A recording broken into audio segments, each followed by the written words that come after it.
गया। अज्ञानमावरण विभ्रम शक्ति योगात, अज्ञान जो है आवरण विभ्रम शक्ति के योग से आत्मत्व मात्र विषयाश्रयता वजन। अब इसमें एक प्रश्न आया कि अज्ञान को आपने त्रिगुणात्मक मान लिया, इसमें सत्वरजतम 3 गुण हैं, और आपने ये भी मान लिया कि ये जगत की उत्पत्ति का कारण भी बन जाता है, विक्षेप शक्ति है इसमें, आप इसको विक्षेप शक्ति कहते हैं। तो आप में और सांख्य में क्या अंतर रह गया? सांख्य शास्त्र क्या है? सांख्य शास्त्र में ये माना जाता है कि सृष्टि में 2 ही तत्व हैं, प्रकृति और पुरुष। प्रकृति में पुरुषं चैव विद्यनादि भवापि, प्रकृति और पुरुष 2 ही तत्व हैं। तो विकार और गुण जो हैं ये प्रकृति से होते हैं, और पुरुष सुख दुख का हेतु होता। तो प्रकृति से संसार की उत्पत्ति होती है। भगवद गीता में भी इसी प्रकार की बात आती है। कार्य कारण कर्तृत्व हेतु प्रकृति उच्यते, पुरुष सुख दुखानाम भोक्तृत्व हेतु उच्यते।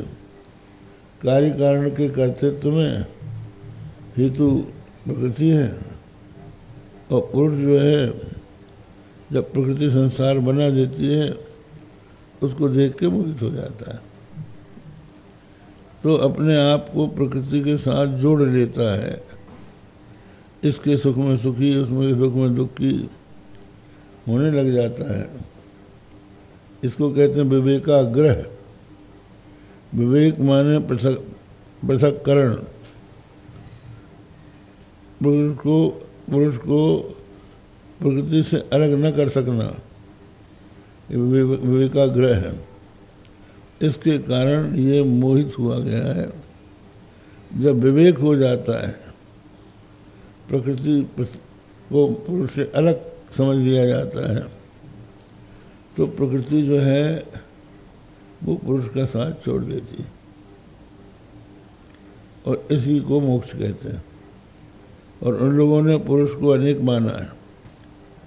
एक को ज्ञान हो गया तो उसी का मोक्ष होगा, दूसरे का नहीं होगा।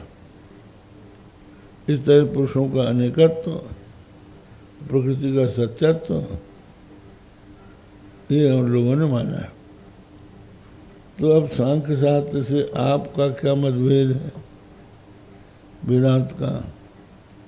तो उन्होंने कहा कि हम लोग प्रकृति और प्रकृति से बनने होने वाले कार्यों को, यहाँ भीतरी बात यह है कि आत्मा सच्चिदानंद स्वरूप है, सत्स्वरूप है, चित स्वरूप है, आनंद स्वरूप है। तो इसका जो चित स्वरूप है वो तो ढकता नहीं, लेकिन जो आनंद रूप है इसका वो ढक जाता है अज्ञान के कारण।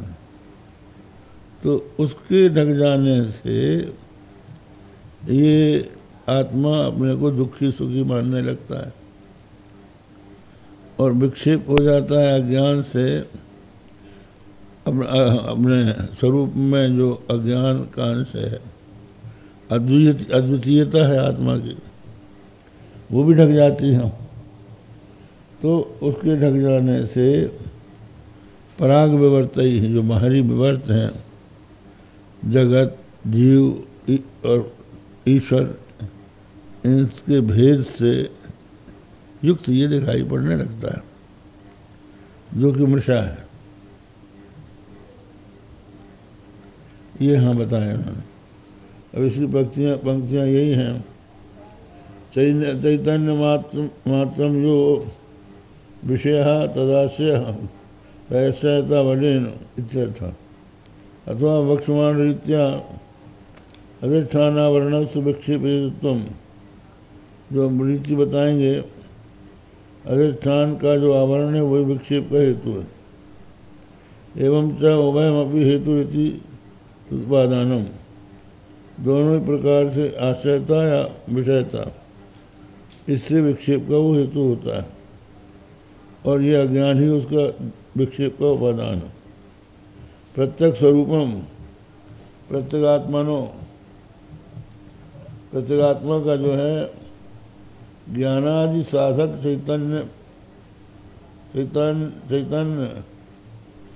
चैतन्यांशम, ज्ञानादि का साधक जो चैतन्यांश है उसको अपिधाय, उसको नहीं ढकता।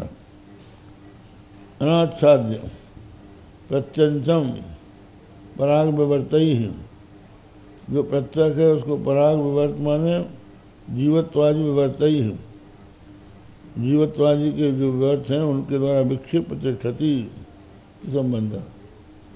अज्ञानम ही स्वाश्रयता भाष्यम, अज्ञान जो है वो भी नहीं ढकता है।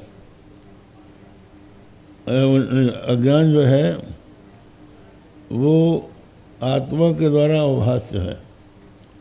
आत्मा का जो स्वरूप है ज्ञान स्वरूप, उसको अज्ञान नहीं ढांकता। इसका प्रमाण यह है कि न जानामि, मैं नहीं जानता, इसका अनुभव होता है आपको।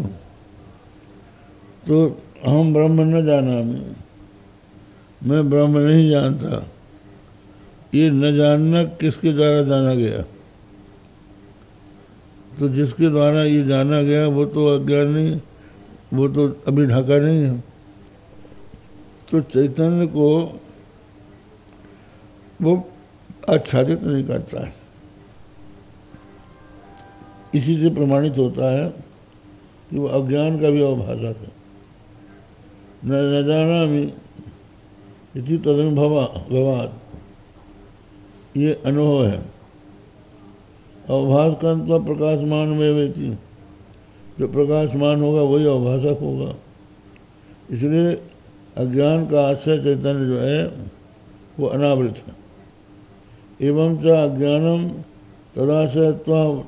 तदाच्छादकम, अज्ञान जो है चैतन्य के आश्रित रहता है, इसलिए उसको आच्छादित करता है।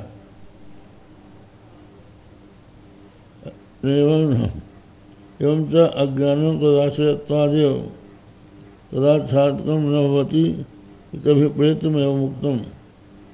हाँ, तो अज्ञान जो है, अज्ञान की सिद्धि आत्मा के ही द्वारा होती है, इसलिए उसको वो आच्छादित नहीं कर सकता, इसलिए बात कह दी गई। अगर आत्मा आच्छादित हो जाता तो न जानामि इस प्रकार अज्ञान का ज्ञान उसको न होता, इसलिए ये बात कह दी गई। तथा च अज्ञानादि ममानम, अज्ञानादि भानम अविरुद्धम, वो नहीं ढकता है, इसलिए उसका अज्ञानादि के द्वारा अज्ञानादि का भान उसमें होता है। चैतन्यम नास्ति इति व्यवहारा दर्शनेन, और चैतन्य नहीं है ऐसा व्यवहार भी नहीं है। तद योग्यता रूप आवरणम नास्ति,